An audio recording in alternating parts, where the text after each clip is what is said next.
What's up, guys? I'm out here at the National Whitewater Center here in Charlotte, North Carolina. I've been liking to do some cool different things with all this time off I have from being laid off earlier in the year. The concept that I want to talk about today is a term known as the pain body. And I first discovered it through Eckhart Tolle's work. He goes into more detail in his book, The Power of Now. And what the pain body is essentially the lower vibrational state of human consciousness, whether that comes out as fear, anger, sadness, any of those things that I've discussed about in plenty of my videos so far. The entire collective in the year 2020, we have a lot of opportunity to witness our pain bodies in action, because I know the word's kind of cliche, but triggers are everywhere, whether it's with things with the political spectrum going on right now, or race, or your job, or finances, whatever it may be.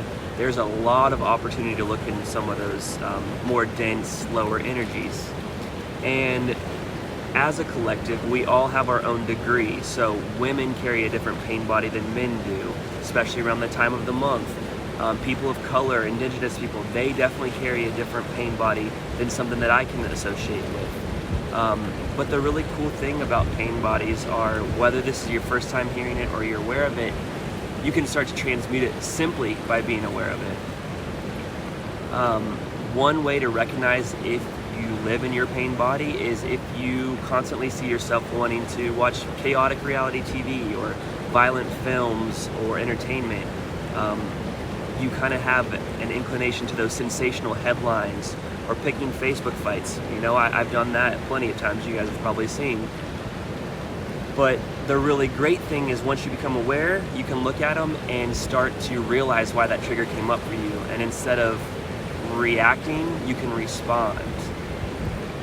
A few days ago, I inadvertently triggered a lot of people's pain bodies when I suggested that Chrissy Teigen may have been faking her pregnancy and miscarriage in an attempt to get some of the attention off some of the heinous crimes that she was being accused of.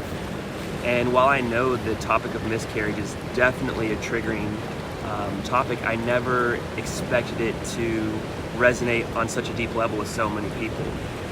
And I did draw attention to the message I received that, Mack, you are insensitive, misguided, fucking asshole. That was a trigger for myself, because that came from a guy that I consider to be family, someone who I've supported in all their endeavors from the start, and someone who was one of my brother's closest friends before he passed. But the cool thing about that trigger coming up for me is I was able to look at it in a different light and see it from a different perspective. Once you become aware of it, you can start to change these denser energies into lightness.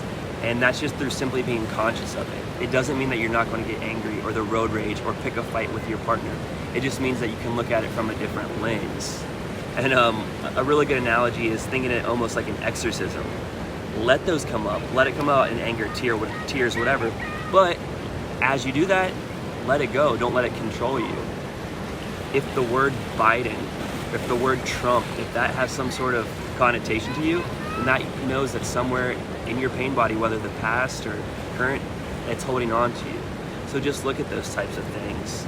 I know that sometimes another trigger that came up for me from receiving those messages about Chrissy Teigen is sometimes I come off as acting as if I know rather than suggesting. So that came up as a way for me to kind of clarify the way that I portray my messaging, and I need to do better on that. But that's simply on my ego wanting to know versus, hey, maybe this is happening.